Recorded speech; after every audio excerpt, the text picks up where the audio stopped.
double guyot has a tendency to expand out, Mm-hmm. and we want to keep it compact. So we want to keep everything kind of in the center.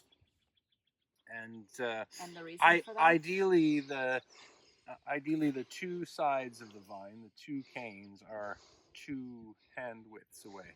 Okay. Because as we get further and further out, if you start pruning from here, say, and you have all of this that you've pruned off of, then you start to get wider and wider, and you're not maximizing your space to grow grapes, Right. because you only have this amount of space to grow your grapes in, Right. because there's the vine next door as well. So you want to keep them close together. You see how this is 2-year-old wood here, Okay. and this is 2-year-old wood here. So these canes were created last year at harvest, and this is all last year's growth coming off of them. Right. So these canes almost touched. So we've kind of maximized the amount of space that we're using, Mm-hmm. if you can imagine it in the kind of 3 dimensions. Yeah. So what we're trying to do is create 2 healthy canes. Canes that produce fruit are generally 1-year-old wood Mm-hmm. coming off of 2-year-old wood. So we're trying to find 2 canes that are ideal to make 2 canes that we're going to lay down. And then we want to figure out if we need to center the vine more, or if we need to bring it down more. Okay. The vine has to be underneath this wire. This is the fruiting wire. Mm-hmm. So the vine needs to be underneath this wire. So we're always looking for ways to bring it down, so we're not losing the amount of leaves that we have. Mm-hmm. And then we're always looking for ways to make it more compact. And those are the 2 most important things to remember. Okay. Other things to remember are, when you make a cut, you want to make a cut so it's sloped, hopefully not flat, Mm-hmm. hopefully not up in the air, because Mm-hmm. the rain will land on it. When rain lands on it, it will bring spores as well. Yep. Um, Disease spores. Mm-hmm. A lot of diseases that we get on. Thank you. And so you'll just take this. We also don't want the cuts to be dripping on the buds, because the sap will come out of those cuts, and it will fall onto the bud and stop the bud from producing. So if we look at this vine, there's kind of 2 ideally positioned canes to make. We've got a lot of choices here. Yeah.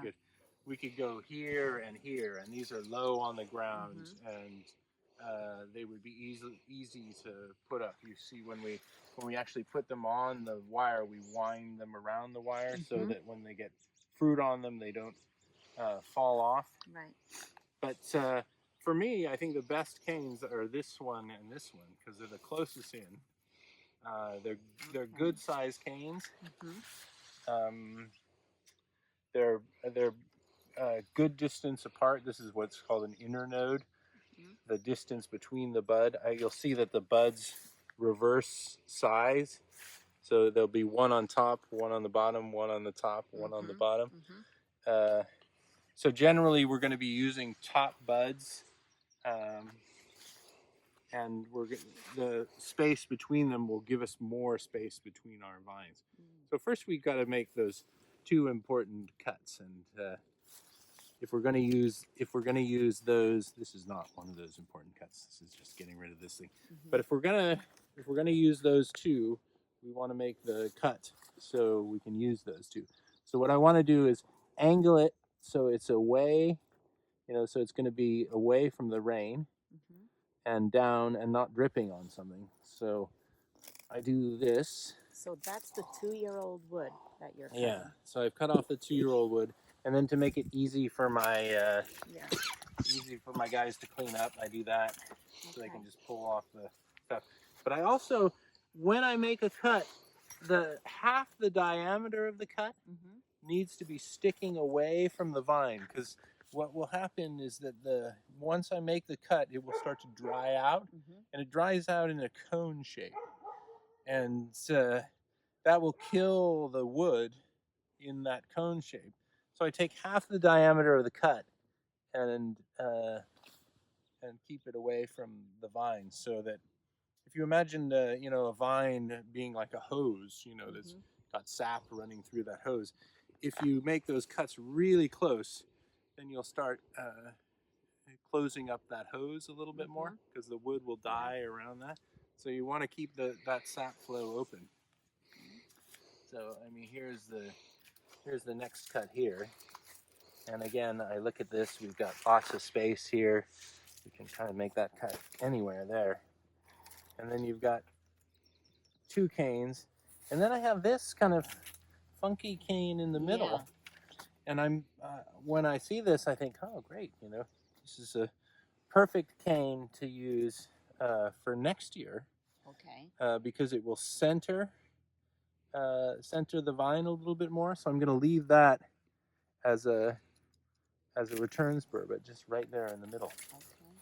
So that you'll use next year. Yeah, so that will likely use next year, and it will either come off this middle section or this outside section.